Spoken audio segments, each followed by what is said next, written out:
Hello friends, computer पढ़ो में आपका स्वागत है। मेरा नाम है कपिल सोम। चलिए जानते हैं कि आज हम क्या सीखने वाले हैं। हमने इससे पहले वाली वीडियो में एमएस वर्ड के फॉन्ट ब्लॉक में मौजूद सभी ऑप्शनों को पढ़ा था और आज हम पैराग्राफ ब्लॉक में मौजूद ऑप्शनों के बारे में चर्चा करेंगे। हमारा पैराग्राफ ब्लॉक में सबसे पहला ऑप्शन है बुलेट्स का। बुलेट्स का यूज़ हम अपने पॉइंट्सों को अलग से दिखाने के लिए करते हैं। जैसे कि मान लीजिए हम यहाँ पर लिखते हैं टाइप्स ऑफ अकाउंट्स। ओके, अब यहाँ हम एंटर प्रेस करते हैं, अगली लाइन में आ जाते हैं। अब यहाँ पर हमें अपने अकाउंट्स के जो प्रकार हैं, टाइप है, खातों के प्रकार, उन्हें अलग से दिखाना है, पॉइंट्सों में दिखाना है। तो ये देखिए यहाँ पर बुलेट का ऑप्शन है, इस पर आप क्लिक कर दीजिए। जैसे ही आप क्लिक करेंगे तो ये देखिए एक बुलेट आ जाएगी इस तरीके से, यहाँ पर ये देख सकते हैं आप। अब यहाँ से आप अपने खातों के प्रकार टाइप कर सकते हैं, जैसे कि हमने टाइप करा रियल अकाउंट्स और एंटर प्रेस कीजिए तो बुलेट अगली लाइन में ऑटोमेटिकली आ जाएगी। अब यहाँ से आप अगला टाइप कर लीजिए।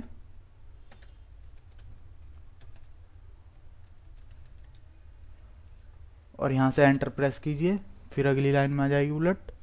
अब यहाँ से अगला टाइप कर लीजिए।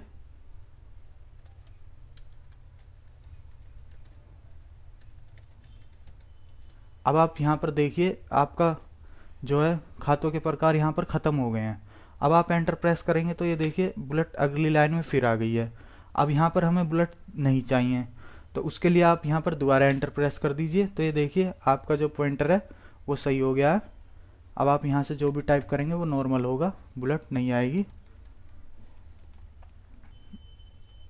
अब आप अगर चाहें तो अपने बुलेट्स को चेंज भी कर सकते हैं। उसके लिए आप अपने जो टेक्स्ट है बुलेट वाला उसे सेलेक्ट कीजिए और यहाँ पर देखिए बुलेट के राइट हैंड साइड पर एक एरो का निशान है, इस पर क्लिक कर दीजिए। ये देखिए बुलेट्स की वैरायटी आपको मिल जाएंगी। यहाँ पर देखिए जिस भी हम बुलेट्स पर जाते जा रहे हैं वो पीछे प्रीव्यू में आपको नज़र आती जा रही है। ये देखिए आप जो भी चाहें यहाँ से ले सकते हैं बुलेट। मान लीजिए हमने इसे ले लिया तो ये देखिए इस तरह की बुलेट आ गई है।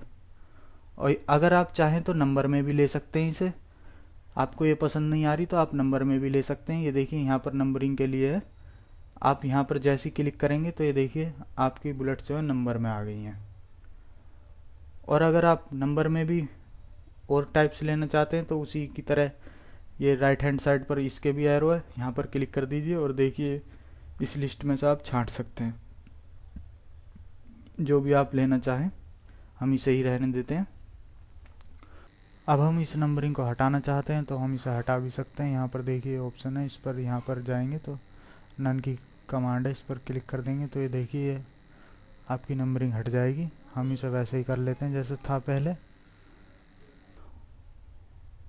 और अगला ऑप्शन है हमारा मल्टी लेवल लिस्ट का। मल्टी लेवल लिस्ट के ज़रिए हम अपनी पॉइंट्स के अंदर सब पॉइंट्स दे सकते हैं।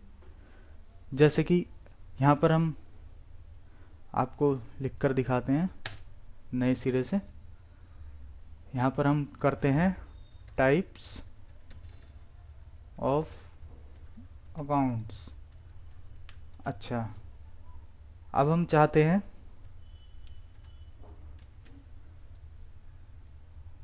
अब हम यहाँ पर चाहते हैं कि हमारी नंबरिंग तो आए पर नंबरिंग के अंदर और नंबरिंग आ जाए। तो ये देखिए हम यहाँ से मल्टी लेवल लिस्ट छांट लेते हैं।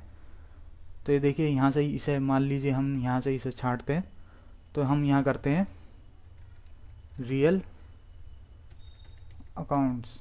अच्छा, अब हम यहाँ पर चाहते हैं कि रियल अकाउंट्स के अंदर जो हैं वो सब पॉइंट आ जाएं, यानी कि ये रियल अकाउंट तो है ही, इसके अंदर जो पॉइंट है वो भी हम लिख सकें। तो उसके लिए यहाँ हम जैसे एंटर प्रेस करेंगे तो ये देखिए अगला पॉइंट बताने लगेगा। अब हमें अगला पॉइंट नहीं चाहिए, हमें रियल अकाउंट के अंदर ही पॉइंट चाहिए। तो उसके लिए यहाँ पर देखिए ये आपको ऑप्शन मिलता है इंक्रीज इंडेंट। इस पर आप जैसे क्लिक करेंगे तो ये देखिए रियल अकाउंट के अंदर ही एक पॉइंट आ गया है। अब आप यहाँ से रियल अकाउंट के अंदर जो पॉइंट है उसे लिख सकते हैं। मान लीजिए हम यहाँ पर लिखते हैं बिल्डिंग। अब आप यहाँ पर एंटर प्रेस करेंगे तो ये देखिए अगली लाइन में बिल्डिंग रियल अकाउंट के अंदर जो है वो दूसरा पॉइंट के लिए कह रहा है। तो अब आप यहाँ से दूसरा पॉइंट नहीं चाहते, हम ये चाहते हैं कि इस बिल्डिंग के अंदर अब एक और पॉइंट आ जाए जिसे हम लिख सकें। तो यहाँ पर आप फिर इंक्रीज इंडेंट पर क्लिक कीजिए, तो ये देखिए बिल्डिंग अकाउंट के अंदर ही एक और पॉइंट आ गया। अब आप यहाँ से उसके अंदर भी पॉइंट में लिख सकते हैं। ये देखिए हम यहाँ पर लिखते हैं फैक्ट्री बिल्डिंग, और दूसरी बिल्डिंग हम कर लेते हैं ऑफिस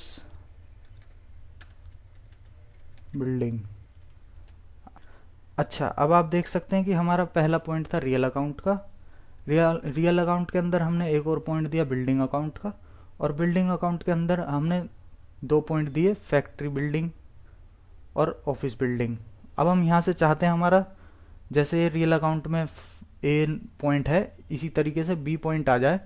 तो उसके लिए देखिए अब यहाँ पर हमने एंटर प्रेस किया हुआ है तो ये 3rd पॉइंट बता रहा है बिल्डिंग अकाउंट के अंदर ही, पर हम बिल्डिंग अकाउंट के अंदर नहीं चाहते इसे, हम रियल अकाउंट के अंदर एक और पॉइंट चाहते हैं। तो ये देखिए यहाँ पर अब आप डिक्रीज इंडेंट पर जैसे ही क्लिक करेंगे तो ये देखिए बी पॉइंट आ गया आपका रियल अकाउंट के अंदर। अब आप यहाँ से अपने बी पॉइंट दे सकते हैं।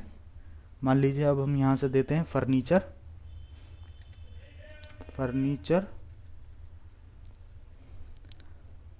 अब एंटर प्रेस करें तो ये देखिए रियल अकाउंट के अंदर सी पॉइंट बताने लगा, यानी 3rd पॉइंट बताने लगा। अब हमें यहाँ से सी पॉइंट तो लिखवाना नहीं है, हमें इसी के अंदर पॉइंट लिखवाना है फर्नीचर के अंदर। तो ये देखिए यहाँ पर इंक्रीज इंडेंट पर क्लिक कीजिए, ये देखिए इसके अंदर आ गया पॉइंट। अब हम यहाँ फर्नीचर अकाउंट के अंदर पॉइंट लिख सकते हैं। हम यहाँ पर लिख देते हैं फैक्ट्री फर्नीचर, और इसी तरीके से हम लिख देते हैं ऑफिस फर्नीचर। ये देखिए, तो कहने का मतलब ये है कि आप पॉइंट्स के अंदर भी सब पॉइंट्स दे सकते हैं, जैसे कि हमने यहाँ पर किया। रियल अकाउंट एक पॉइंट था, उसके अंदर हमने एक पॉइंट और दिया बिल्डिंग अकाउंट का, और बिल्डिंग अकाउंट के अंदर हमने 2 पॉइंट और दिए फैक्ट्री बिल्डिंग का और ऑफिस बिल्डिंग का। और इसी तरीके से रियल अकाउंट के अंदर हमने दूसरा पॉइंट दिया फर्नीचर का, और फर्नीचर के अंदर हमने 2 पॉइंट्स और दिए फैक्ट्री फर्नीचर का और ऑफिस फर्नीचर का। इसी तरीके से आप पॉइंट्स के अंदर सब पॉइंट्स दे सकते हैं मल्टी लेवल लिस्ट और इंक्रीज और डिक्रीज इंडेंट के जरिए।